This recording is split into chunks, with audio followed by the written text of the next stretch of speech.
Seorang miliuner masuk mobil dan terkejut saat seorang gadis kecil pengemis berteriak, "Jangan nyetir, putrimu memotong remnya." Bagaimana dia tahu? Apa motif putrinya selain warisan? Tulis pendapatmu. Cerita ini beneran gila. Di tengah kemegahan kota Jakarta, sebuah rumah mewah berdiri dengan angkuh di kawasan Menteng, salah satu area paling prestisius di ibu kota Indonesia.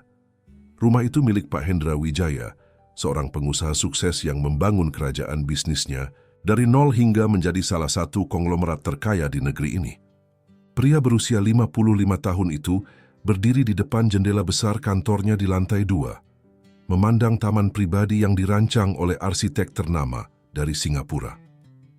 "Pak, dokumen untuk rapat dengan investor Singapura sudah saya siapkan," ujar Budi, asisten pribadinya yang telah bekerja selama 15 tahun bersamanya. Hendra mengangguk tanpa mengalihkan pandangannya dari pemandangan di luar. "Terima kasih, Budi.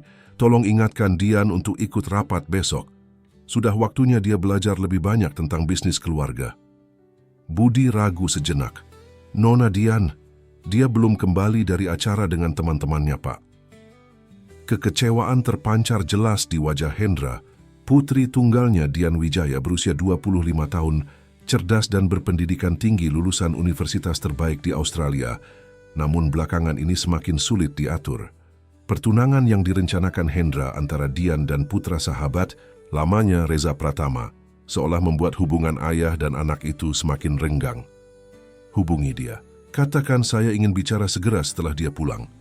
Sementara itu, di sudut lain kota Jakarta yang tak seberuntung Menteng, seorang gadis kecil bernama Asih berlari-lari kecil di antara hiruk-pikuk pasar Tanah Abang. Dengan tubuh kecilnya yang hanya berusia 7 tahun, dia dengan gesit menyelip di antara kerumunan pembeli dan pedagang. Rambutnya yang hitam dan panjang diikat seadanya, pakaiannya lusuh namun bersih. Hasil dari kebiasaannya mencuci baju di pancuran umum setiap 2 hari sekali. "Asih, kemari nak," panggil Bu Rahma, seorang pedagang buah yang sudah mengenal Asih sejak bayi. Perempuan paruh baya itu memberikan 2 buah jeruk kepada Asih. "Ini untuk kamu dan Mbah Suryo." Asih tersenyum lebar, memperlihatkan giginya yang rapi meski satu gigi depannya tanggal. "Terima kasih Bu Rahma, Mbah pasti senang sekali." Asih adalah yatim piatu yang dibesarkan oleh Mbah Suryo, seorang penjual jamu keliling yang sudah terlalu tua untuk berjualan. Mereka tinggal di gubuk kecil di pinggiran kali di belakang pasar.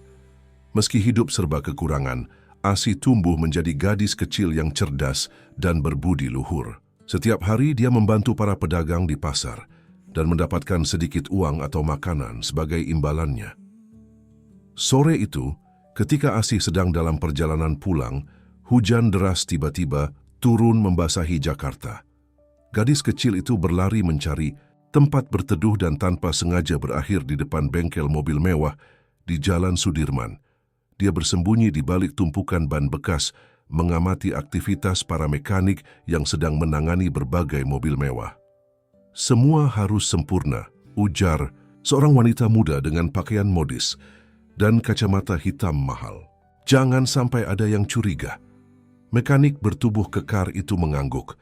"Tenang saja, Nona Dian. Kerusakan ini tidak akan terdeteksi sampai mobil melaju kencang di jalan tol. Saat itu, rem tidak akan berfungsi." Asih menahan napas. Mata kecilnya membesar mendengar percakapan itu. Dia tidak mengerti sepenuhnya, tapi instingnya mengatakan bahwa sesuatu yang buruk akan terjadi. Wanita muda itu memberikan amplop tebal kepada si mekanik sebelum pergi dengan mobilnya yang mewah. Dengan jantung berdebar, Asih mengintip mobil yang baru saja diperbaiki. Sebuah Mercedes hitam dengan plat nomor spesial. Dia tidak tahu apa yang harus dilakukan dengan informasi ini, tapi dia merasa harus melakukan sesuatu. Keesokan paginya, Dian duduk dengan gelisah di ruang makan keluarga Wijaya. Ayahnya, Hendra, menyesap kopi hitamnya sambil membaca koran pagi. "Jadi, apa alasanmu tidak menghadiri pertemuan dengan keluarga Reza kemarin?" tanya Hendra tanpa mengalihkan pandangannya dari koran. Dian meletakkan sendoknya dengan kasar. "Ayah, aku sudah bilang berkali-kali, aku tidak mau dijodohkan dengan Reza. Aku punya kehidupanku sendiri." kehidupan yang dibiayai oleh uang ayah, balas Hendra tenang. Dian, ini bukan hanya tentang perjodohan, ini tentang masa depan bisnis keluarga kita. Kerja sama dengan keluarga Pratama akan memperkuat posisi perusahaan kita. Selalu tentang perusahaan, Dian berdiri dengan marah. Aku bukan alat untuk ekspansi bisnis ayah. Aku ingin menjalani hidupku sendiri, memilih pasanganku sendiri. Hendra menghela napas panjang. Kita bicarakan ini nanti. Ayah ada rapat penting dengan investor dari Singapura. Mereka sudah menunggu di kantor pusat. Rapat lagi, gumam Dian dengan kesal. Ayah tidak pernah punya waktu untuk mendengarkanku. Hendra mengabaikan komentar putrinya dan bersiap-siap untuk berangkat. Dia mengambil kunci mobilnya dan berjalan keluar rumah di mana Mercedes hitamnya sudah menunggu. Pak Hendra akan pergi sendiri? Tanya Budi yang melihat bosnya menuju mobil tanpa sopir. Ya, aku ingin menyetir sendiri hari ini. Perlu waktu untuk berpikir, jawab Hendra. Saat Hendra membuka pintu mobilnya, sebuah suara kecil mengejutkannya. Pak, jangan pakai mobil itu. Hendra menoleh dan melihat seorang gadis kecil berpakaian lusuh berdiri di depan gerbang rumahnya. Satpam sudah bergerak untuk mengusir anak itu. Tapi Hendra mengangkat tangannya, memberi isyarat untuk membiarkan gadis itu bicara. Apa maksudmu, nak? Tanya Hendra, penasaran dengan keberanian gadis kecil itu. Asih menelan ludah, takut tapi bertekad. Rem mobilnya sudah dirusak, Pak. Saya lihat kemarin di bengkel ada wanita cantik yang menyuruh mekanik untuk merusaknya. Wajah Hendra memucat. Dia menatap gadis kecil itu dengan seksama, mencari tanda-tanda kebohongan. Tapi yang dia lihat hanyalah ketulusan dan ketakutan di mata anak itu. Wanita cantik? Bagaimana rupanya? Pakai baju mahal, kacamata hitam, rambutnya panjang lurus. Jawab Asih berusaha mengingat-ingat. Namanya saya dengar mekanik memanggilnya Nona Dian. Dunia Hendra seolah runtuh seketika. Putrinya sendiri mencoba untuk...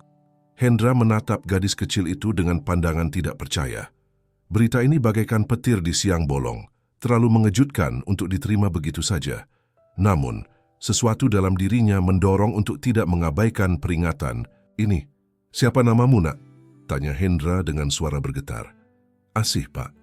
Jawab gadis kecil itu sambil menundukkan kepala. Bagaimana kamu bisa tahu rumahku?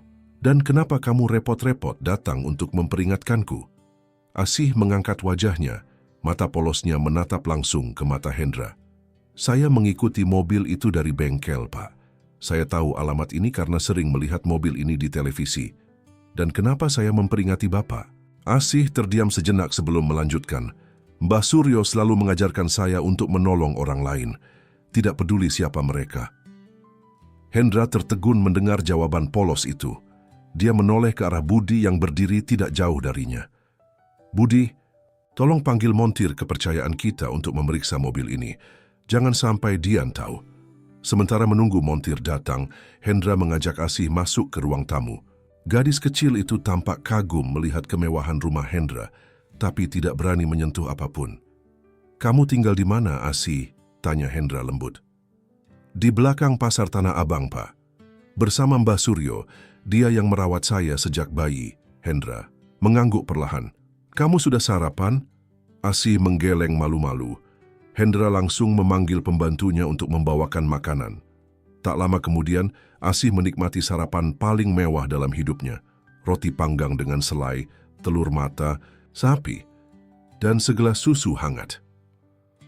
Saat Asih sedang makan, Budi datang dengan wajah tegang. Pak Montir sudah memeriksa mobilnya. Dia menemukan sistem rem yang telah dirusak dengan cara yang sangat profesional. Jika Bapak menyetir di jalan tol dengan kecepatan tinggi, rem tidak akan berfungsi sama sekali. Wajah Hendra mengeras. Matanya menatap kosong ke depan, mencoba mencerna kenyataan pahit ini. Putrinya sendiri mencoba untuk...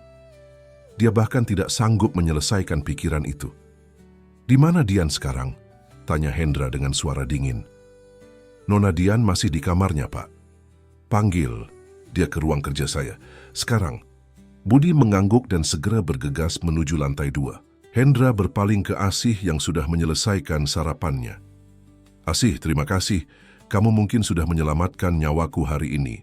Aku ingin membalas budimu. Apa yang kamu inginkan?" Asih tampak bingung dengan pertanyaan itu.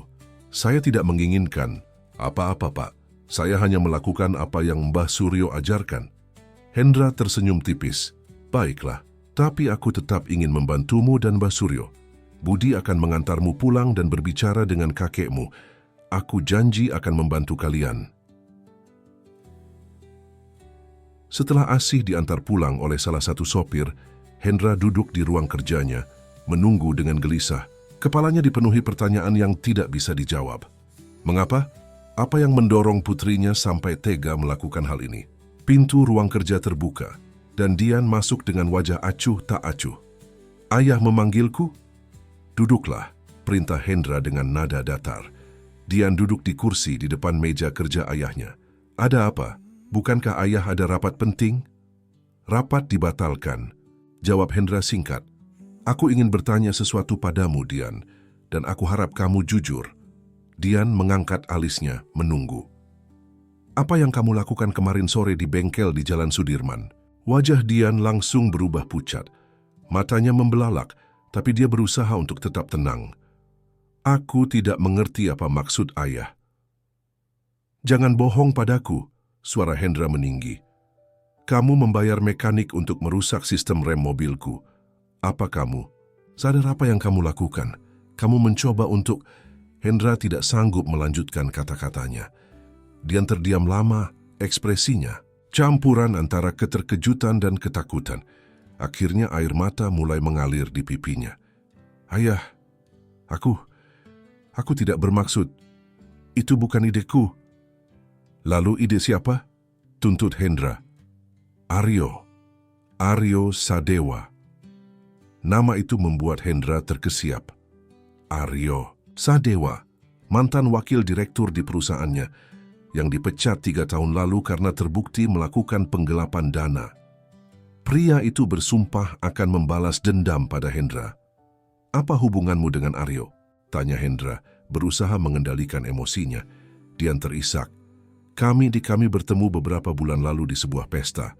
Dia sangat baik padaku, mendengarkan semua keluh kesahku. Dia mengerti betapa tertekannya aku dengan perjodohan ini dan ekspektasi ayah yang terlalu tinggi. Dan dia menghasutmu untuk melakukan ini. Dia bilang itu hanya untuk menakuti ayah. Dia bilang remnya akan berfungsi, hanya akan membuat ayah panik sedikit. Dia bilang itu akan membuat ayah menyadari bahwa ayah tidak bisa terus mengontrol hidup orang lain. Aku tidak tahu dia merencanakan sesuatu yang lebih jahat. Hendra menutup matanya, berusaha menahan amarah dan kekecewaan yang membuncah. "Kamu sadar bahwa ini bukan hanya kenakalan remaja, Dian. Ini percobaan pembunuhan. Kamu bisa dipenjara untuk ini." Wajah Dian semakin pucat. "Ayah, aku benar-benar tidak tahu." Aryo bilang. "Cukup," potong Hendra. "Aku tidak mau dengar apa kata Aryo lagi. Kamu sudah dewasa, Dian. Kamu seharusnya bisa membedakan mana yang benar dan mana yang salah." Ruangan itu hening untuk beberapa saat, hanya isak tangis Dian yang terdengar. "Apa ayah akan melaporkanku ke polisi?" tanya Dian akhirnya. Suaranya hampir tak terdengar. Hendra menggeleng perlahan. "Tidak, kamu tetap putriku, bagaimanapun juga. Tapi aku tidak bisa mempercayaimu lagi, setidaknya untuk saat ini." "Apa yang akan ayah lakukan?" "Kamu akan meninggalkan rumah ini. Aku sudah menyiapkan apartemen untukmu di Surabaya. Kamu akan bekerja di cabang perusahaan kita di sana, mulai dari posisi paling bawah. Tidak ada fasilitas mewah, tidak ada kartu kredit tidak terbatas. Kamu akan belajar nilai kerja keras dan tanggung jawab." Dian menatap ayahnya dengan tidak percaya. "Ayah mengusirku? Aku memberimu kesempatan untuk memperbaiki diri, Dian. Ini bukan hukuman, ini pembelajaran. Dan tentu saja, perjodohanmu dengan Reza dibatalkan. Aku tidak akan memaksakan hal itu lagi." Air mata Dian semakin deras. Campuran antara lega karena perjodohan dibatalkan, namun juga takut menghadapi kehidupan baru tanpa kemewahan yang selama ini dinikmatinya. "Dan satu lagi," lanjut Hendra, "aku akan mengubah testamenku. Mulai hari ini kamu bukan lagi pewaris tunggal kekayaan keluarga Wijaya. Kamu harus membuktikan diri layak untuk mendapatkan kembali kepercayaanku. Lalu siapa? Tanya Dian kebingungan. Aku berencana untuk mengadopsi seorang anak, jawab Hendra tegas. Seorang gadis kecil bernama Asih. Dialah yang memperingatkanku tentang sabotase mobilku. Dia tidak meminta imbalan apapun, Dian. Itulah nilai yang seharusnya kamu miliki sebagai pewaris keluarga Wijaya. Dian terdiam, tidak mampu berkata-kata.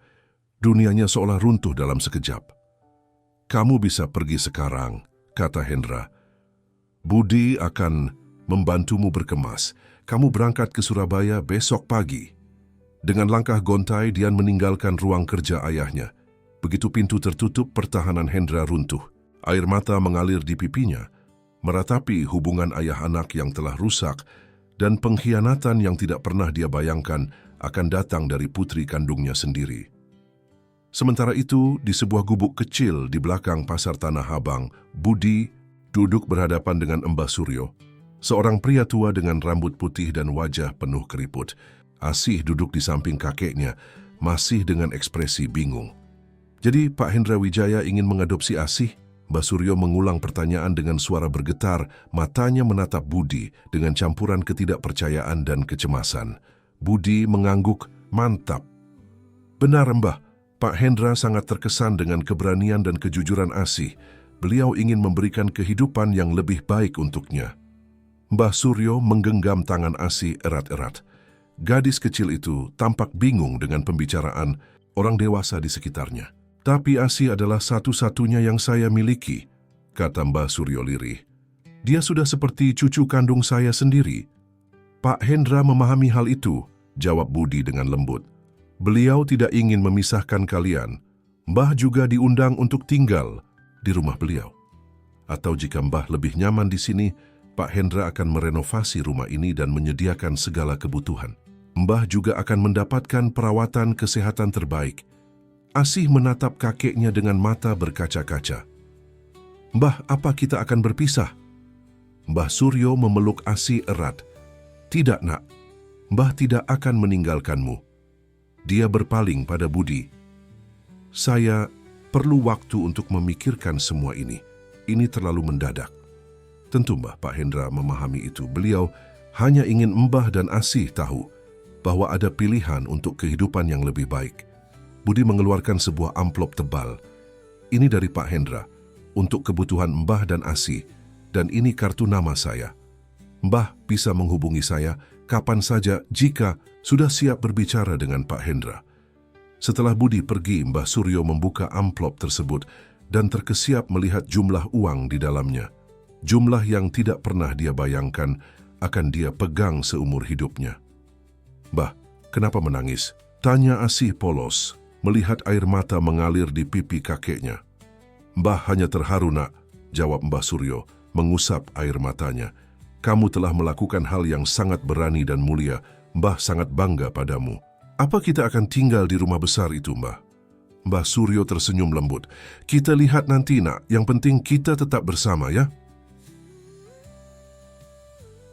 Keesokan harinya, di kediaman Hendra Wijaya, suasana tegang menyelimuti saat Dian bersiap untuk berangkat ke Surabaya.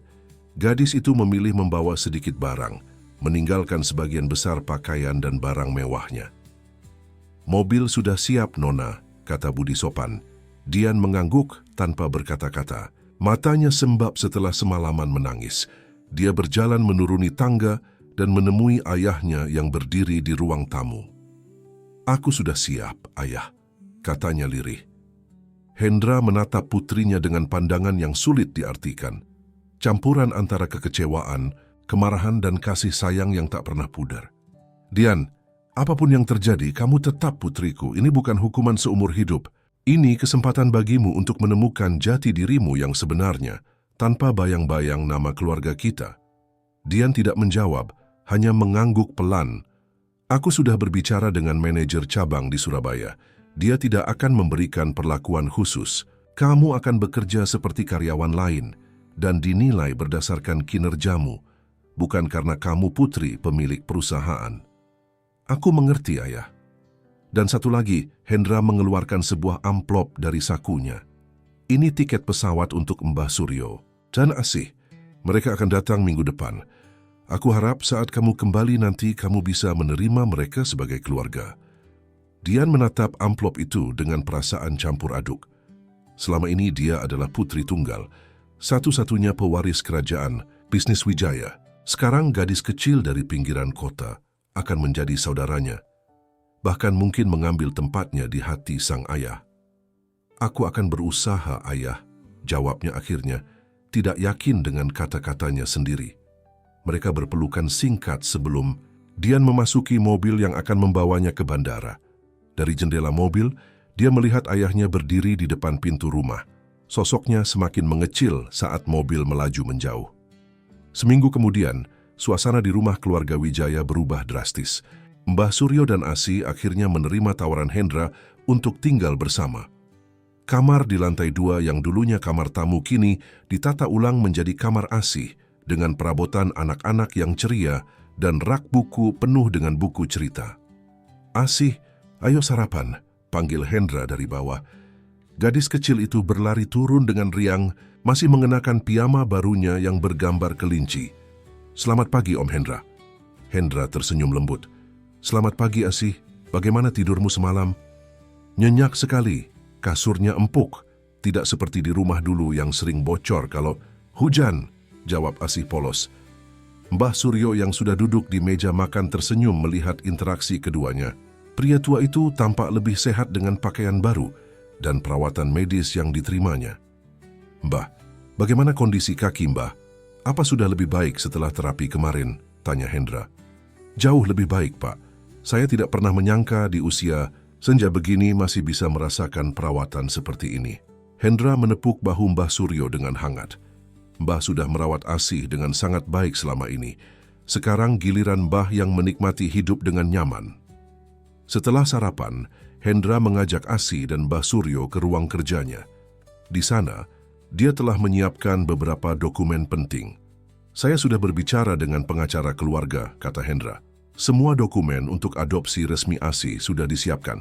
Tapi sebelum kita melanjutkan, saya ingin memastikan bahwa Mbah setuju dengan keputusan ini. Mbah Suryo menatap Asih, yang sibuk mengagumi globe besar di sudut ruangan. Saya selalu ingin yang terbaik untuk Asih. Dia layak mendapatkan pendidikan dan kehidupan yang baik, sesuatu yang tidak bisa saya berikan dengan keterbatasan saya. Mbah akan tetap menjadi bagian penting dalam hidupnya, jamin Hendra. Saya tidak akan pernah memisahkan kalian. Saya percaya pada Bapak, kata Mbah Suryo mantap.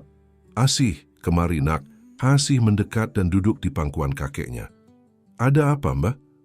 Asih, mulai sekarang Om Hendra akan menjadi ayahmu. Kamu akan menjadi Asih Wijaya. Bagaimana menurutmu? Asih menatap Hendra dengan mata besarnya yang polos. Apa itu berarti Om Hendra adalah ayahku sekarang? Seperti di cerita-cerita yang Mbah bacakan? Hendra mengangguk, tersenyum hangat. Benar, Asih. Aku akan menjadi ayahmu dan kamu akan menjadi putriku. Tapi Mbah tetap mbahku, kan? Tanya Asih cemas. Tentu saja, jawab kedua pria dewasa itu bersamaan. Asih tersenyum lebar dan melompat untuk memeluk Hendra. Terima kasih, ayah. Satu kata itu membuat mata Hendra berkaca-kaca. Sudah lama dia tidak mendengar panggilan ayah yang diucapkan dengan kasih sayang tulus seperti itu. Di hari yang sama, jauh di Surabaya, Dian mulai hari pertamanya bekerja di kantor cabang PT Wijaya Group. Seperti yang dikatakan ayahnya, dia ditempatkan di posisi paling dasar, staf administrasi. Ini meja kerjamu, kata Ibu Ratna, kepala HRD, sambil menunjuk sebuah meja kecil di pojok ruangan. Jadwal kerjamu Senin sampai Jumat, pukul 8 pagi hingga 5 sore. Jam istirahat dari pukul 12 sampai 1 siang. Dian mengangguk, mencoba menerima kenyataan baru ini. Meja kecil ini sangat berbeda dengan ruang kerja mewah yang selama ini dia bayangkan akan dia tempati sebagai pewaris perusahaan. Ada pertanyaan? Tanya Ibu Ratna. Tidak ada, Bu, terima kasih. Baiklah. Oh, dan ini gaji bulananmu. Ibu Ratna menyerahkan sebuah amplop. Dibayarkan setiap tanggal 25. Dian membuka amplop itu dan terkejut melihat jumlahnya. jumlah yang bahkan tidak cukup untuk membeli satu tas mewah yang biasa dia beli setiap bulan. Ada masalah dengan gajinya, tanya Ibu Ratna, melihat ekspresi Dian. Dian cepat-cepat menggeleng. Tidak, Bu, terima kasih. Saat Ibu Ratna pergi, Dian duduk di kursinya, memandang sekeliling ruangan. Karyawan lain meliriknya dengan penasaran. Tentu saja mereka tahu siapa. Dia putri bos besar yang entah kenapa ditempatkan di posisi terendah. Hai, aku Dewi. Sapa seorang wanita muda di meja sebelah. Kamu Dian Wijaya kan, putri Pak Hendra? Dian mengangguk kaku. Wow, aku tidak menyangka akan bekerja dengan putri pemilik perusahaan. Apa yang membawamu ke sini? Maksudku, bukankah kamu seharusnya di kantor pusat Jakarta, belajar menjalankan perusahaan? Pertanyaan itu menusuk hati Dian. Apa yang harus dia katakan? Bahwa dia mencoba merusak rem mobil ayahnya sendiri, dan ini adalah hukumannya. Aku ingin belajar dari bawah, jawab Dian akhirnya. Ayahku percaya bahwa untuk memimpin dengan baik, aku harus memahami setiap aspek perusahaan. Wow, bijaksana sekali. Tidak banyak pewaris perusahaan besar yang mau repot-repot melakukan itu. Dian tersenyum tipis, merasakan ironi dalam situasi ini. Sementara dia memulai kehidupan barunya yang sulit di Surabaya, ayahnya di Jakarta sedang membangun keluarga baru dengan gadis kecil yang menggagalkan rencananya. Hidup memang penuh kejutan. 6 bulan berlalu sejak Dian pindah ke Surabaya. Apartemen kecilnya di lantai 5 sebuah gedung sederhana di kawasan Rungkut menjadi tempat bersemayamnya setiap malam setelah seharian bekerja. Jauh berbeda dari kamar mewahnya di Jakarta, ruangan 3,6 meter persegi ini memiliki satu kamar tidur, ruang tamu kecil, dan dapur yang menyatu dengan ruang makan. Dian duduk di tepi ranjangnya, menatap layar laptopnya yang menampilkan foto-foto keluarganya di Jakarta.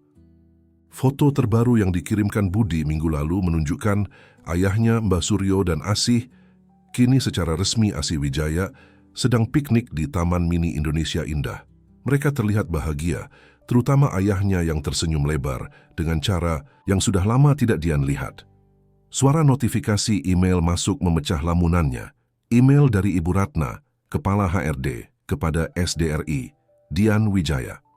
Berdasarkan evaluasi kinerja 6 bulan, manajemen memutuskan untuk mempromosikan Anda ke posisi asisten manajer pemasaran mulai bulan depan.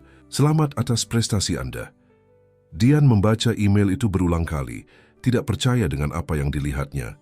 Selama 6 bulan, dia bekerja seperti orang kesetanan, datang paling pagi dan pulang paling malam, bukan untuk mendapatkan promosi, tapi untuk mengalihkan pikirannya dari rasa bersalah dan penyesalan yang terus menghantuinya. Ponselnya berdering, nama ayahnya muncul di layar. Halo ayah, sapa Dian ragu-ragu. Meski komunikasi mereka sudah membaik dalam beberapa bulan terakhir, tetap ada kecanggungan yang sulit dihilangkan. Dian, aku baru mendapat laporan dari Pak Joko, kamu dipromosikan. Ya, ayah, baru saja mendapat emailnya. Selamat Pak Joko. Bilang kamu pantas mendapatkannya. Kamu bekerja sangat keras. Dian terdiam sejenak. Ayah, apakah ayah yang meminta mereka untuk mempromosikanku? Hendra tertawa kecil di ujung telepon. Tentu tidak. Aku justru meminta mereka untuk bersikap lebih keras padamu. Ini murni hasil kerja kerasmu sendiri, Dian. Tanpa sadar, air mata Dian menetes. Untuk pertama kalinya dalam hidupnya, dia mencapai sesuatu dengan usahanya sendiri, bukan karena nama keluarganya. Oh, dan ada satu hal lagi, lanjut Hendra. Asih akan berulang tahun minggu depan. Dia sangat ingin kakaknya hadir. Dian tertegun, kakak. Asih menganggapnya sebagai kakak. Tapi apa ayah yakin aku boleh pulang? Bukankah ayah bilang aku harus di Surabaya minimal 1 tahun? Pengecualian untuk ulang tahun adikmu, jawab Hendra lembut. Lagi pula, aku juga merindukanmu, Dian. Kata-kata itu melelehkan hati Dian. Aku juga merindukanmu, ayah, dan aku ingin bertemu Asih. Bagus, aku akan mengirim tiket pesawatnya. Oh, dan Dian. Ya, ayah, aku bangga padamu. Sambungan telepon terputus meninggalkan Dian dengan air mata yang kini mengalir deras. 6 bulan lalu, Dia tidak pernah membayangkan akan mendengar kata-kata itu lagi dari ayahnya. Seminggu kemudian, Dian melangkah memasuki rumah keluarga Wijaya di Menteng dengan perasaan campur aduk. Rumah itu tampak sama, namun ada sesuatu yang berbeda. Mungkin karena hiasan ulang tahun berwarna-warni yang menggantung di ruang tamu, atau mungkin karena tawa anak kecil yang terdengar dari arah dapur. "Dian!" Hendra menyambut putrinya dengan pelukan hangat. "Senang sekali kamu bisa datang, Dian." Balas memeluk ayahnya erat. "Aku juga senang bisa pulang, ayah. Ayo, ada yang sangat ingin bertemu denganmu." Hendra menggandeng tangan Dian menuju dapur, di mana Asih sedang membantu para koki mempersiapkan kue ulang tahunnya. Gadis kecil itu tampak sangat berbeda dari yang Dian bayangkan. Rambutnya yang dulu kusut kini ditata rapi dengan pita berwarna merah muda. Pakaiannya sederhana namun berkualitas baik. Yang paling mencolok adalah senyumnya yang berseri-seri dan sikapnya yang percaya diri. "Asih, lihat siapa yang datang," panggil Hendra. Asih menoleh dan matanya langsung berbinar. "Kak Dian!" serunya sambil berlari dan memeluk pinggang Dian. "Kakak datang, aku senang sekali." Dian terkejut dengan sambutan hangat ini.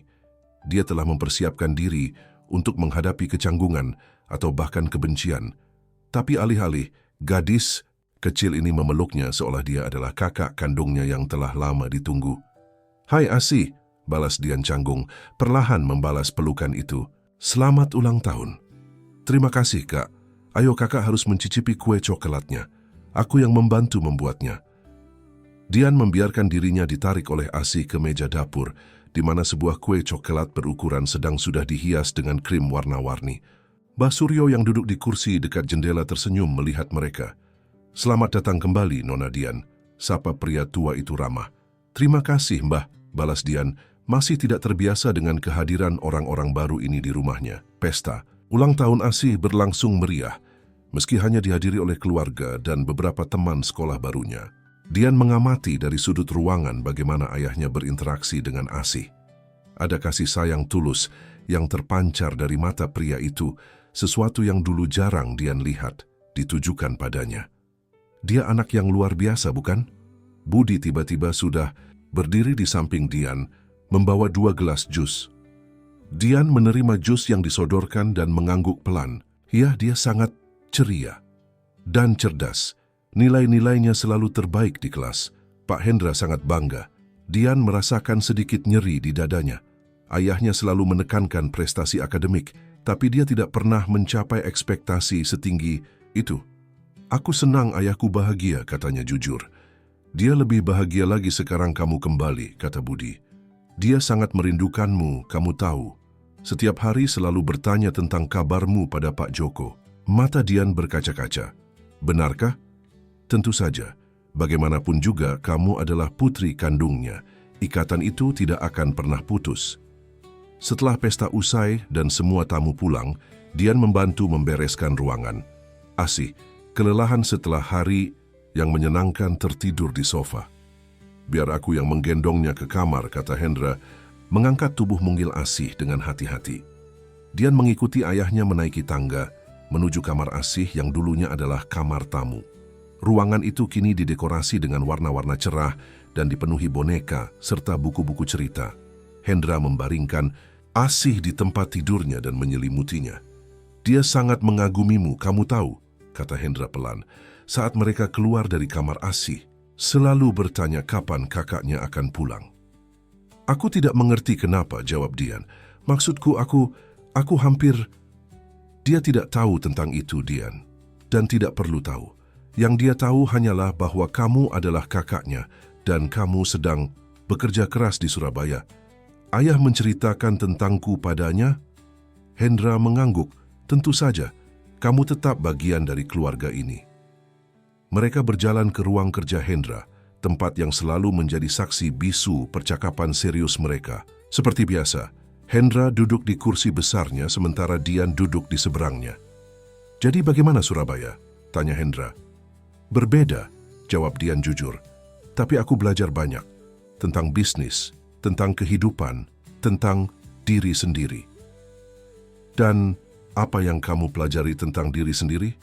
Dian menatap lantai, tidak berani menatap mata ayahnya. Bahwa aku egois, bahwa aku terlalu dimanjakan dan tidak pernah menghargai apa yang kumiliki. Bahwa aku menyakiti orang yang paling mencintaiku. Hendra bangkit dari kursinya dan berjalan menghampiri Dian. Dia berlutut di depan putrinya, memegang kedua tangannya. Kamu tahu, selama 6 bulan ini aku juga banyak berpikir tentang kesalahanku sebagai ayah. Aku terlalu fokus pada bisnisku, terlalu keras mendorongmu untuk menjadi apa yang kuinginkan, bukannya mendukungmu menjadi dirimu sendiri. Ayah tidak bersalah, protes Dian. Kita berdua membuat kesalahan, tapi yang penting adalah kita belajar darinya. Hendra meremas tangan Dian lembut. Aku bangga dengan kemajuanmu di Surabaya, tapi jika kamu ingin pulang ke Jakarta, aku akan menyiapkan posisi untukmu di kantor pusat. Dian terkejut. Ayah mengizinkan aku pulang? Jika kamu merasa sudah siap. Tapi aku juga mengerti jika kamu ingin tetap di Surabaya untuk sementara waktu. Keputusan ada di tanganmu, Dian. Dian memeluk ayahnya erat, air mata mengalir di pipinya. Terima kasih, ayah. Tapi aku rasa aku ingin menyelesaikan apa yang sudah kumulai di Surabaya. Setidaknya untuk beberapa bulan ke depan. Hendra tersenyum. Bangga. Itu keputusan yang bijaksana. Dia mengambil sesuatu dari laci mejanya. Ini, aku ingin kamu melihatnya. Sebuah folder berisi dokumen-dokumen legal. Dian membacanya perlahan dan menyadari bahwa itu adalah salinan testamen baru ayahnya. Ayah membagi warisanmu dengan ASI? Aku membagi warisan untuk kedua putriku, koreksi Hendra. Secara adil. Dan ada satu syarat tambahan. Kalian harus bekerja sama menjalankan perusahaan. Tidak ada yang bisa mengambil alih sendiri. Dian terdiam, mencerna informasi ini. Dulu, dia pasti akan marah dan merasa dikhianati. Tapi sekarang, setelah semua yang terjadi, dia merasakan kelegaan. Aku rasa itu adil, katanya akhirnya. Dan Asih pasti akan menjadi partner bisnis yang luar biasa suatu hari nanti. Hendra tertawa. Dia memang luar biasa, seperti kakaknya. 2 tahun telah berlalu sejak Dian memulai perjalanan penebusan dosanya di Surabaya. Kini, di usianya yang ke-27, dia telah menjadi manajer pemasaran yang disegani di cabang Surabaya. Reputasinya sebagai pekerja keras dan pemimpin yang adil tersebar luas di seluruh perusahaan. Bahkan, beberapa inovasi pemasaran yang dia kembangkan telah diadopsi oleh kantor pusat di Jakarta. Pagi itu, Dian sedang mempresentasikan strategi pemasaran baru di ruang rapat ketika ponselnya bergetar terus-menerus. Setelah presentasi selesai, dia memeriksa ponselnya dan menemukan belasan panggilan tak terjawab dari Budi dan beberapa pesan yang memintanya untuk segera menghubungi balik. Dengan perasaan cemas, Dian segera menelepon Budi. Budi, ada apa? Kenapa kamu meneleponku berkali-kali? Nona Dian, suara Budi terdengar tegang. Pak Hendra, dia mengalami serangan jantung. Sekarang sedang dalam perawatan intensif di Rumah Sakit Internasional Jakarta. Dunia Dian seolah runtuh seketika. Apa? Bagaimana kondisinya sekarang? Dokter bilang kondisinya stabil tapi kritis. Beliau terus menanyakan Nona. Saya rasa Nona perlu segera kembali ke Jakarta. Aku akan naik penerbangan pertama. Tolong jaga ayah. Dan bagaimana dengan Asih? Nona Asih ada di rumah bersama Mbah Suryo. Kami belum memberitahu detail kondisi Pak Hendra untuk menghindari kepanikan. Baik, aku akan segera berangkat. Dian segera mengemas barang-barangnya dan menuju bandara. Dalam perjalanan, pikirannya dipenuhi ketakutan. Bagaimana jika dia terlambat? Bagaimana jika dia tidak sempat meminta maaf sekali lagi pada ayahnya? 2 tahun ini hubungan mereka telah membaik, tapi masih ada banyak hal yang ingin dia katakan. Sesampainya di Rumah Sakit Internasional Jakarta, Dian langsung menuju unit perawatan intensif. Budi sudah menunggu di luar ruangan. Bagaimana kondisinya sekarang? Tanya Dian cemas. Masih sama, tapi dokter bilang ada perkembangan positif. Beliau sudah sadar, tapi masih sangat lemah. Dokter mengizinkan kunjungan singkat. Dian mengangguk dan memasuki ruangan dengan hati-hati. Hatinya mencelos melihat ayahnya terbaring lemah di ranjang rumah sakit, dikelilingi berbagai peralatan medis. Hendra Wijaya yang selalu terlihat kuat dan tak terkalahkan kini tampak begitu rapuh. "Ayah," Dian berbisik, menggenggam tangan ayahnya. Hendra membuka matanya perlahan dan tersenyum lemah melihat putrinya. "Dian, kamu datang." "Tentu saja aku datang. Bagaimana perasaan ayah?" "Tahu seperti ditabrak truk." Hendra mencoba bercanda tapi kemudian terbatuk. "Maaf membuatmu khawatir." "Ayah, jangan bicara dulu. Istirahatlah." Hendra menggeleng pelan. "Ada yang harus kukatakan padamu, sesuatu yang selama ini kusimpan. Ayah bisa mengatakannya nanti, setelah ayah lebih kuat." "Tidak, ini penting." Hendra menarik napas dalam-dalam. "Ini tentang Aryo Sadewa." Nama itu membuat tubuh Dian menegang. Aryo Sadewa, pria yang menghasutnya untuk merusak rem mobil ayahnya 2 tahun lalu. Pria yang menghilang tanpa jejak setelah rencana itu gagal. "Dia telah ditangkap," lanjut Hendra. "Polisi menemukannya di Malaysia hidup dengan identitas palsu." "Apa? Kapan?" "Seminggu yang lalu, mereka membawanya kembali ke Indonesia. Dia akan diadili atas sejumlah kejahatan, termasuk percobaan pembunuhan dan penggelapan dana perusahaan." Dian merasa darahnya berdesir. "Ayah, apa dia mengatakan sesuatu tentangku?" Hendra menggenggam tangan putrinya erat. "Dia mengakui semuanya, Dian. Dia mengakui bahwa dia memanipulasimu, membuatmu percaya bahwa sabotase itu hanya untuk menakut-nakuti. Tapi sebenarnya dia memang berencana untuk menghilangkanku." Air mata mengalir di pipi Dian. "Ayah, aku sungguh menyesal. Aku bodoh sekali terjebak dalam manipulasinya.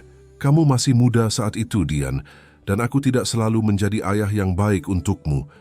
Tapi yang penting sekarang, kita sudah melewati semua itu." Apa Asih tahu tentang semua ini?" Hendra menggeleng. "Tidak, dan dia tidak perlu tahu. Yang dia tahu hanyalah bahwa kamu adalah kakaknya yang dia kagumi." Pintu ruangan terbuka, dan Asih masuk dengan hati-hati didampingi oleh Mbah Suryo. Gadis yang kini berusia 9 tahun itu tampak cemas, tapi wajahnya langsung berseri melihat Dian. "Kak Dian," serunya, berlari memeluk kakaknya. "Aku kangen sekali." Dian memeluk Asih erat, merasakan kasih sayang yang tulus dari gadis kecil itu.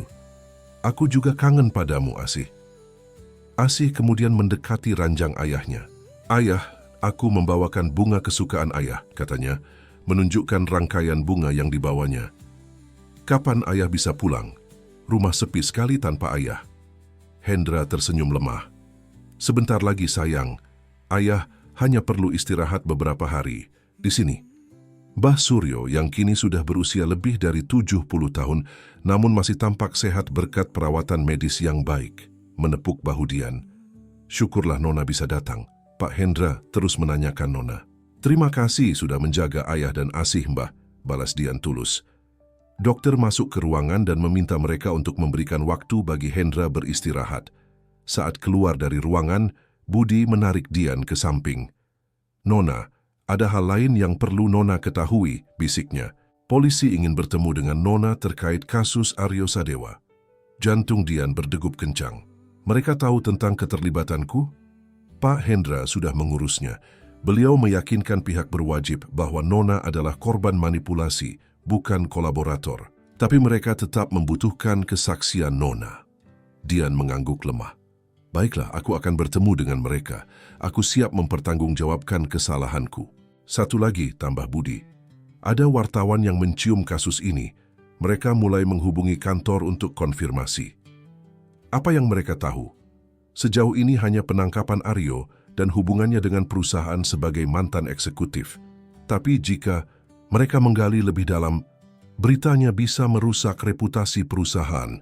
Dian menyelesaikan kalimat itu. "Dan bisa mempengaruhi Asih juga." Tepat. Pak Hendra sangat khawatir tentang itu sebelum beliau jatuh sakit. Dian memikirkan situasi ini dengan cermat. "Aku akan bicara dengan pengacara keluarga. Kita perlu strategi untuk menghadapi media. Dan aku akan berbicara dengan polisi secepatnya. Lebih baik aku yang menceritakan semuanya daripada mereka mendengar dari Aryo." Selama beberapa hari berikutnya, kondisi Hendra berangsur membaik. Dian mengatur jadwalnya antara menjaga ayahnya di rumah sakit, bertemu dengan polisi untuk memberikan kesaksian, dan mengurus perusahaan yang sempat goyah akibat berita sakitnya sang CEO. Suatu malam, saat Dian sedang bekerja di ruang kerja ayahnya di rumah, Asih masuk dengan langkah ragu. "Kak, Dian, boleh aku bertanya sesuatu?" Katanya pelan. Dian menutup laptopnya dan tersenyum. "Tentu, ada apa?"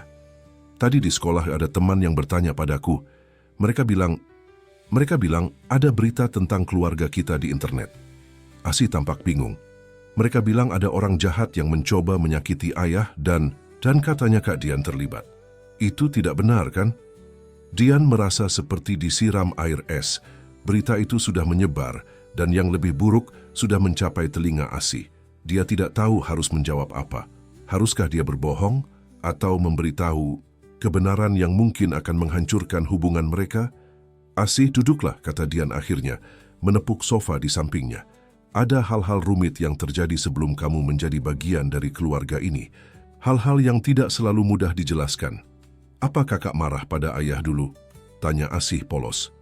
Dian menghela napas panjang. "Ya, dulu kakak sangat marah. Kakak merasa ayah terlalu mengatur hidup kakak, dan kakak membuat kesalahan besar." "Kesalahan apa?"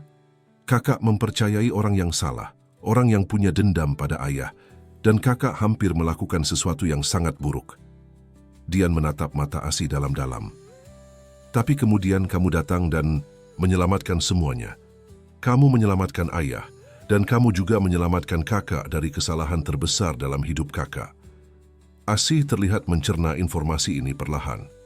"Jadi, berita itu benar? Sebagian benar, sebagian tidak. Yang benar adalah kakak pernah melakukan kesalahan. Yang tidak benar adalah kakak ingin menyakiti ayah. Kakak hanya tertipu, dan kakak sangat menyesalinya. Apa kakak masih marah pada ayah sekarang?" Dian menggeleng, air mata mulai mengalir di pipinya. "Tidak, Asih.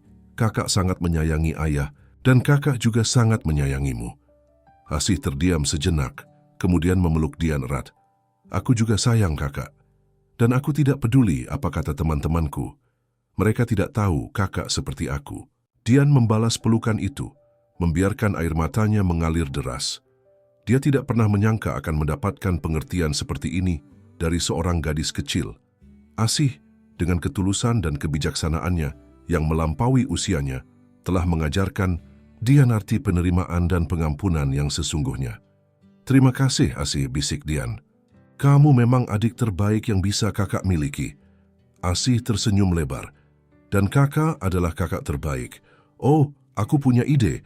Bagaimana kalau besok kita jenguk ayah bersama-sama dan membawakan kue kesukaannya? Pasti ayah senang melihat kita akur." Dian tertawa kecil menghapus air matanya. "Ide bagus, kita akan membuat ayah sangat bahagia." Malam itu setelah Asih tidur, Dian duduk di beranda rumah memandang langit Jakarta yang penuh bintang.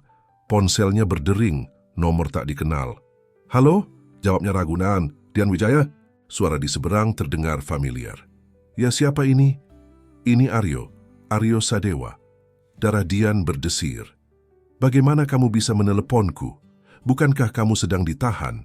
"Aku punya caraku," jawab Aryo dengan nada dingin. "Dengar, aku tidak punya banyak waktu. Aku ingin menawarkan kesepakatan." "Kesepakatan apa?" "Aku punya bukti-bukti keterlibatanmu 2 tahun lalu. Rekaman, pesan, semuanya. Jika aku membagikannya ke media, karirmu, masa depanmu, semuanya akan hancur." "Apa maumu?" tanya Dian, berusaha mengendalikan ketakutannya. "Uang tentu saja, dan kesaksianmu yang membebaskanku dari tuduhan ini. Katakan pada polisi bahwa aku tidak terlibat, bahwa ide itu sepenuhnya darimu." Dian terdiam, memikirkan tawarannya. 2 tahun lalu, mungkin dia akan menyerah pada ancaman ini. Tapi sekarang, tidak, jawabnya tegas. "Aku tidak akan melakukannya." "Apa?" Suara Aryo terdengar tidak percaya di ujung telepon. "Kau menolak tawaranku?" "Ya, aku menolak," jawab Dian dengan ketegasan yang mengejutkan dirinya sendiri. "Lakukan apa yang kau mau, Aryo. Aku siap menghadapi konsekuensinya. Kau tidak mengerti posisimu, Desis Aryo. Aku bisa menghancurkan semuanya. Karirmu, reputasimu, hubunganmu dengan ayahmu yang baru saja membaik. Bahkan gadis kecil itu, adik barumu, akan tahu monster macam apa kakaknya. Dian mengepalkan tangannya, menahan amarah yang membuncah. Hasih sudah tahu semuanya, dan dia menerimaku apa adanya. Sesuatu yang mungkin tidak akan pernah kau pahami. Dan untuk informasimu, aku sudah memberikan kesaksian lengkap pada polisi, termasuk keterlibatanku sendiri. Kau bodoh, bentak Aryo. Kau bisa masuk penjara. Mungkin. Tapi aku lebih memilih menghadapi hukuman dengan jujur daripada hidup dalam kebohongan dan dikendalikan olehmu seumur hidupku. Dian menarik napas dalam-dalam. Selamat malam, Aryo. Semoga kau menemukan kedamaian suatu hari nanti. Dian menutup telepon dan menatap layar ponselnya yang kini gelap. Tangannya masih gemetar, tapi ada perasaan lega yang aneh menyelimuti hatinya. Untuk pertama kalinya, dia merasa benar-benar bebas. Nona Dian, suara Budi mengejutkannya. Pria setengah baya itu berdiri di ambang pintu beranda dengan ekspresi cemas. Maaf mengganggu, tapi saya mendengar Nona berbicara dengan nada tinggi. Apa semuanya baik-baik saja? Dian tersenyum lemah. Aryo baru saja meneleponku, Budi. Dia mengancam akan membocorkan semuanya ke media jika aku tidak membantunya. Wajah Budi memucat. Astaga, apa yang akan Nona lakukan? Aku menolaknya, jawab Dian tenang. Aku sudah lelah lari dari kesalahanku sendiri. Sudah waktunya aku menghadapinya dengan berani. Budi menatap Dian dengan tatapan bangga yang tidak disembunyikan. Pak Hendra akan sangat bangga mendengar ini. Beliau selalu yakin Nona akan menemukan kekuatan dalam diri Nona sendiri suatu hari nanti. Tapi aku khawatir ini akan berdampak pada ayah dan perusahaan. Dian mengungkapkan kecemasannya. Nona, perusahaan telah menghadapi berbagai krisis selama puluhan tahun. Ini bukan yang pertama dan tidak akan menjadi yang terakhir. Yang terpenting adalah bagaimana kita menghadapinya. Dian mengangguk perlahan. Kau benar. Besok pagi aku akan bertemu dengan tim hukum dan PR perusahaan. Kita perlu strategi untuk menghadapi badai media yang akan datang. Keesokan paginya, berita tentang penangkapan Aryo Sadewa dan keterkaitannya dengan keluarga Wijaya mulai bermunculan di berbagai media. Sebagian besar masih bersifat spekulatif, tapi ada beberapa yang sudah menyinggung keterlibatan Dian. Seperti yang diduga, ponsel Dian tidak berhenti berdering dengan panggilan dari wartawan yang mencari konfirmasi. Setelah rapat darurat dengan tim hukum dan PR perusahaan, Dian memutuskan untuk mengadakan konferensi pers terbatas. Lebih baik mengendalikan narasi daripada membiarkan spekulasi liar bertebaran. Kau yakin ini langkah yang tepat? Tanya Surya Pradana, kepala tim hukum perusahaan. Mengakui keterlibatanmu, meski hanya sebagai korban manipulasi, tetap berisiko. Aku yakin, jawab Dian mantap. Aku tidak akan mengatakan bahwa aku tidak bersalah. Aku memang bersalah. Tapi, aku juga akan menjelaskan konteksnya, bagaimana Aryo memanipulasiku, dan bagaimana aku telah berusaha menebus kesalahanku selama 2 tahun terakhir. Pak Hendra tidak akan menyukai ini, komentar Ibu Ratna, kepala PR. Justru, ayahku yang mengajariku untuk selalu menghadapi konsekuensi dari tindakanku, balas Dian. Dan itulah yang kulakukan sekarang. Saat tim PR sedang mempersiapkan konferensi pers, Dian menerima telepon dari rumah sakit. Kondisi ayahnya memburuk dan dia diminta untuk segera datang. Dengan jantung berdebar, Dian bergegas menuju rumah sakit. Di ruang ICU, dia menemukan ayahnya terbaring lemah dengan berbagai alat medis terpasang di tubuhnya. Dokter menjelaskan bahwa Hendra mengalami serangan jantung kedua, lebih parah dari sebelumnya. Ayah, Dian berbisik, menggenggam tangan ayahnya yang dingin. Kumohon, bertahanlah, masih banyak yang ingin kukatakan padamu. Mata Hendra terbuka, perlahan, Dian, suaranya nyaris tak terdengar. Kau di sini? Tentu saja aku di sini, ayah. Aku tidak akan meninggalkanmu. Budima memberitahuku tentang ini, Aryo. Dian menggigit bibirnya, menahan tangis. Maafkan aku, ayah. Sepertinya skandal ini akan meledak. Tapi aku sudah memutuskan untuk menghadapinya dengan jujur. Aku akan mengadakan konferensi pers nanti siang. Hendra menggeleng lemah. Jangan, pikirkan itu. Yang penting, kau sudah berani menghadapinya. Ayah, istirahatlah dulu. Kita bisa bicarakan ini nanti. Tidak, Hendra menekan. Suaranya mulai lebih kuat. Dengarkan aku. Apapun yang terjadi, ingatlah bahwa aku sangat bangga padamu, Dian. Kau adalah putriku yang berani. Air mata Dian akhirnya tumpah. Ayah, aku menyayangimu. Maafkan aku atas semua kesalahanku. Tidak ada yang perlu dimaafkan. Kita semua membuat kesalahan. Yang penting adalah pembelajaran darinya. Pintu ruangan terbuka dan Asih masuk dengan wajah pucat dan mata sembab. Dia berlari ke sisi ranjang dan meraih tangan Hendra yang lain. Ayah, isaknya. Kata dokter ayah sakit lagi. Ayah harus sembuh ya. Aku janji akan rajin belajar dan tidak nakal. Hendra tersenyum lemah. Asih, putri kecilku, kau tidak pernah nakal. Ayah, ingat janji ayah? Ayah bilang akan datang ke pentas seni sekolahku bulan depan. Ayah harus sembuh sebelum itu. Ayah akan berusaha, sayang. Mbah Suryo yang berdiri di belakang Asih menghapus air mata yang mengalir di pipinya yang keriput. Meski bukan keluarga kandung, ikatan yang terjalin selama 3 tahun terakhir telah membuat mereka menjadi satu keluarga yang utuh. Dokter masuk dan memeriksa kondisi Hendra. Kondisinya mulai stabil tapi kita perlu terus memantau dalam 24 jam ke depan, jelasnya pada Dian. Tolong jangan terlalu lama menjenguknya, dia butuh istirahat total. Dian mengangguk paham. Kami akan segera keluar. Terima kasih, dokter. Sebelum meninggalkan ruangan, Dian membungkuk dan berbisik di telinga ayahnya. Ayah, istirahatlah. Aku akan menangani semuanya. Aku janji tidak akan mengecewakanmu lagi. Hendra mengangguk lemah dan meremas tangan Dian sekilas sebelum melepaskannya. Di luar ruangan, Dian menemui Budi yang baru saja datang dengan wajah cemas. Bagaimana kondisi Pak Hendra? Tanyanya. Dokter bilang mulai stabil. Kita hanya bisa berdoa dan menunggu, jawab Dian. Budi, aku tetap akan melanjutkan konferensi pers hari ini, tapi aku ingin kau tetap di sini, menjaga ayah dan Asih. Nona, yakin ingin melakukannya hari ini, dengan kondisi Pak Hendra seperti ini. Justru karena kondisi ayah seperti ini, aku ingin segera menyelesaikannya.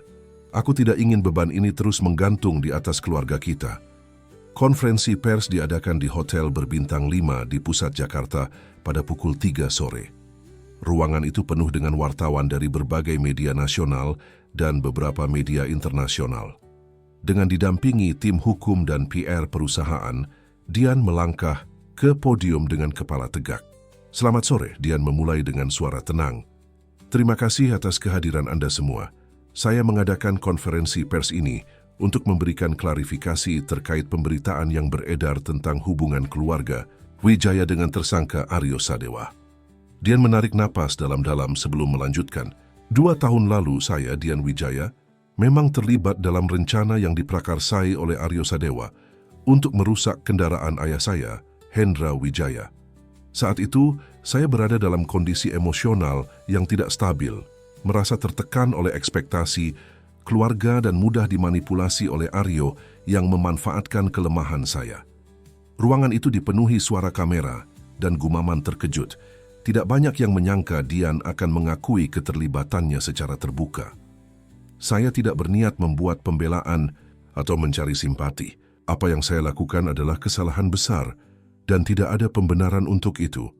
Yang ingin saya tekankan adalah, setelah kejadian itu, saya telah berusaha menebus kesalahan saya dengan bekerja dari posisi terendah di cabang perusahaan kami di Surabaya, tanpa fasilitas khusus, dan belajar nilai-nilai yang seharusnya saya pahami sejak dulu. Dian melanjutkan dengan menjelaskan bagaimana seorang gadis kecil bernama Asih, yang kini menjadi adik angkatnya, telah menggagalkan rencana tersebut dan menyelamatkan nyawa ayahnya. Dia juga menceritakan bagaimana kejadian itu telah mengubah dinamika keluarga mereka menjadi lebih baik. Kami, keluarga Wijaya, telah melalui masa-masa sulit, tapi kami berhasil bangkit bersama sebagai keluarga yang lebih kuat.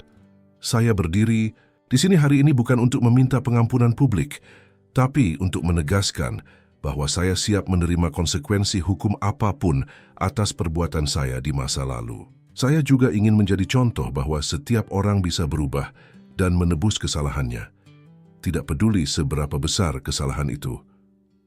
Sesi tanya jawab yang mengikuti berlangsung alot dengan pertanyaan-pertanyaan tajam dari para wartawan.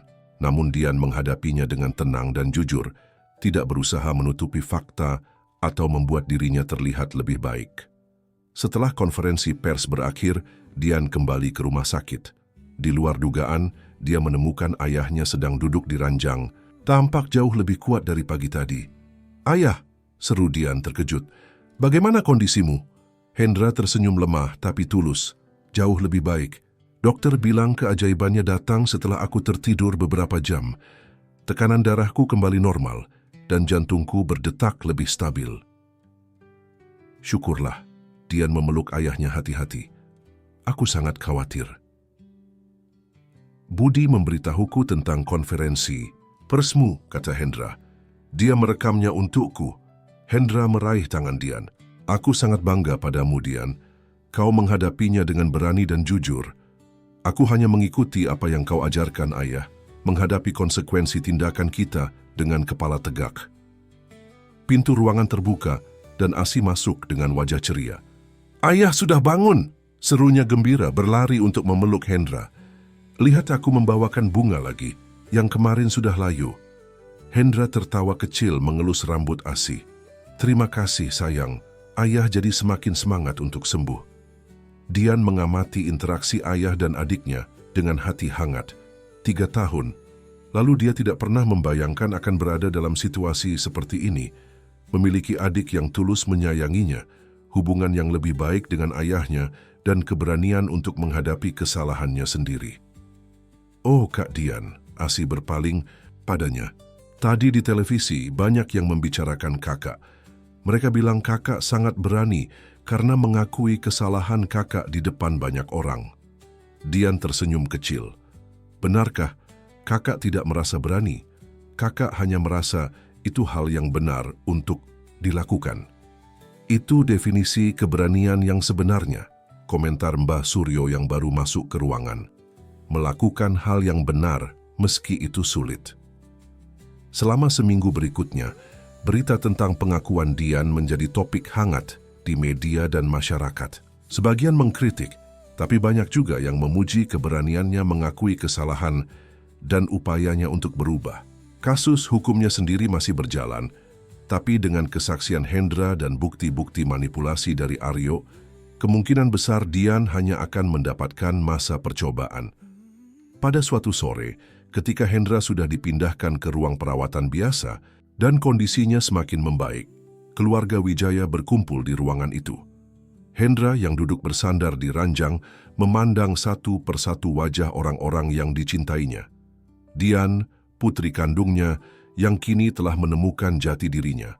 Asih, putri angkatnya yang membawa kebahagiaan tak terduga, dan Mbah Suryo, sosok bijak yang melengkapi keluarga mereka. "Aku ingin mengumumkan sesuatu," kata Hendra. "Setelah kejadian ini, aku menyadari betapa pentingnya meluangkan waktu untuk keluarga. Karena itu, aku memutuskan untuk mundur dari posisi CEO aktif." "Apa?" Dian terkejut. "Tapi ayah, perusahaan adalah hidupmu." "Tidak, kalian adalah hidupku," koreksi Hendra. "Perusahaan hanya sarana untuk menyediakan kehidupan yang baik bagi keluarga. Aku akan tetap menjadi komisaris utama, tapi untuk operasional. Sehari-hari aku ingin kau yang mengambil alih, Dian." "Aku? Tapi ayah, dengan semua skandal ini, justru ini saat yang tepat.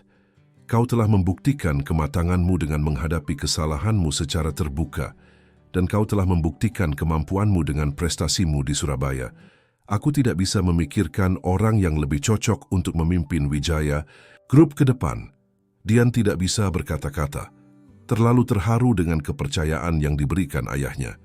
"Dan Asih," lanjut Hendra, beralih pada putri kecilnya, "ayah ingin kau fokus pada pendidikanmu.